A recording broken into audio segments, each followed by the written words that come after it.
2 ಇಡ್ಲಿ 1 ವಡೆ ತಿನ್ನೋಕೆ ಜನ ಈಗ ಹೋಟೆಲ್ಗೆ ಹೋಗ್ತಿಲ್ಲ. ಮನೆಯಲ್ಲೋ ಆಫೀಸ್ನಲ್ಲೋ ಕೂತು ಆರ್ಡರ್ ಮಾಡ್ತಿದ್ದಾರೆ. ತಮಗೆ ಗೊತ್ತಿಲ್ಲದೆ ಹೆಚ್ಚುವರಿ ಹಣ ಕೊಡ್ತಿದ್ದಾರೆ. ಕೇವಲ ಗ್ರಾಹಕರು ಮಾತ್ರವಲ್ಲ, ಆನ್ಲೈನ್ ಫುಡ್ ಆಪ್ಗಳಿಗೆ ಹೋಟೆಲ್ ಮಾಲೀಕರು ಹೆಚ್ಚಿನ ಬೆಲೆ ಕಟ್ಟುವ ಪರಿಸ್ಥಿತಿ ಎದುರಾಗಿದೆ. ಕಾಸ್ಟ್ಲಿ ಆನ್ಲೈನ್ ಆಪ್ ವಿರುದ್ಧ ಸಮರ ಸಾರೋದಕ್ಕೆ ಸಜ್ಜಾಗಿದ್ದಾರೆ.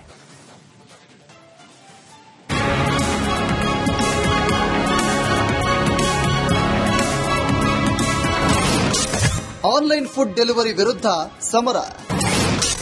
ಇಂದು ಹೋಟೆಲ್ ಅಸೋಸಿಯೇಷನ್ ಸಭೆ. ದುಡ್ಡಿದೆ, ತಿನ್ನುವ ಆಸೆ ಇದೆ, ಆದರೆ ಟೈಮ್ ಇಲ್ಲ. ಹೀಗಾಗಿ ಹೋಟೆಲ್ಗಳಿಗೆ ಹೋಗಿ ತಿಂಡಿ ಊಟ ಮಾಡುವ ಬದಲು ಆನ್ಲೈನ್ ಫುಡ್ ಡೆಲಿವರಿಗೆ ಸಿಟಿ ಜನ ಮಾರು ಹೋಗ್ತಾ ಇದ್ದಾರೆ. ಆದರೆ 50-60 ರೂಪಾಯಿ ತಿಂಡಿಗೆ 100 ರೂಪಾಯಿ ಊಟಕ್ಕೆ ದುಪ್ಪಟ್ಟು ಹಣ ಕೊಡ್ತಾ ಇದ್ದಾರೆ. ಕೇವಲ ಗ್ರಾಹಕರು ಮಾತ್ರ ಅಲ್ಲ, ಹೋಟೆಲ್ ಮಾಲೀಕರು ಕೂಡ ಆಫೀಸ್ ಈ ಫೀಸ್ ಅಂತ ಹೆಚ್ಚಿನ ಬೆಲೆ ತೆರುವ ಸ್ಥಿತಿ ಎದುರಾಗಿದೆ.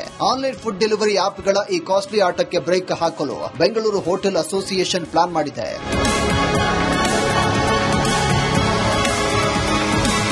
ಕಳೆದ 5-6 ವರ್ಷಗಳಿಂದ ಫುಡ್ ಡೆಲಿವರಿ ಆಪ್ಗಳ ಡೆಲಿವರಿ ಚಾರ್ಜ್ ಸಿಕ್ಕಾಪಟ್ಟೆ ಜಾಸ್ತಿಯಾಗಿದೆ ಅಂತ ಹೋಟೆಲ್ ಮಾಲೀಕರು ಆರೋಪ ಮಾಡಿದ್ದಾರೆ. Payout, collection charge, long distance fees, clicks, advertise charge, promotional charge ಹೀಗೆ ಬೇಕಾಬಿಟ್ಟಿ ದರವನ್ನ ವಿಧಿಸ್ತಾ ಇದ್ದಾರೆ. 1,000 ಐಟಂ ಆರ್ಡರ್ ಮೇಲೆ ಹೋಟೆಲ್ಗಳಿಗೆ ಸಿಗ್ತಾ ಇರೋದು ಕೇವಲ 400ರಿಂದ 500 ರೂಪಾಯಿ. ಉಳಿದ ಅರ್ಧಕ್ಕರ್ಧ ಹಣ ಆಪ್ಗಳು ಪಡಿತಾ ಇವೆ. ಇದಕ್ಕೆ ಕಡಿವಾಣ ಹಾಕುವ ಆಲೋಚನೆಗೆ ಮುಂದಾಗಿರುವಂತಹ ಅಸೋಸಿಯೇಷನ್ ಇಂದು ಸಭೆ ನಡೆಸಲು ತೀರ್ಮಾನಿಸಿದೆ.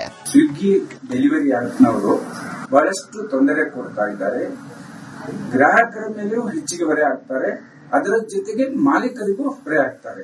ತಮ್ಮ payout charges, service charges, delivery charges, online charges, advertisement charges ಅಂತ ಹೇಳಿಕೊಂಡು 1,000 ರೂಪಾಯಿ ಪ್ರಾಡಕ್ಟ್ ಅನ್ನು ತೆಗೆದುಕೊಂಡು ಹೋದರೆ ಮಾಲೀಕರಿಗೆ ಕೇವಲ 450ರಿಂದ 500 ರೂಪಾಯಿಯಷ್ಟು ಮರುಪಾವತಿ ಆಗ್ತಾ ಇದೆ.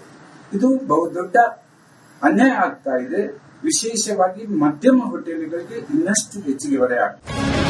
ಈಗಾಗಲೇ ಅಧಿಕ ಹಣ ಪಡೆಯುವ ಬಗ್ಗೆ ಸ್ವಿಗ್ಗಿ ಜೊತೆ ಹೋಟೆಲ್ ಅಸೋಸಿಯೇಷನ್ ಪದಾಧಿಕಾರಿಗಳು ಸಭೆ ಮಾಡಿದ್ದಾರೆ. ಆದರೆ ಯಾವ ಪ್ರಯೋಜನವೂ ಕೂಡ ಆಗಿಲ್ಲ. ಹೀಗಾಗಿ OND ಮೂಲಕ ಫುಡ್ ಡೆಲಿವರಿ ಮಾಡುವ ಆಲೋಚನೆ ಕೈಗೊಂಡಿದ್ದು, ಸ್ವಿಗ್ಗಿ ಆಪ್ಗೆ ಗುಡ್ ಬೈ ಹೇಳುವ ಬಗ್ಗೆಯೂ ಆಲೋಚನೆ ಮಾಡಿದ್ದಾರೆ.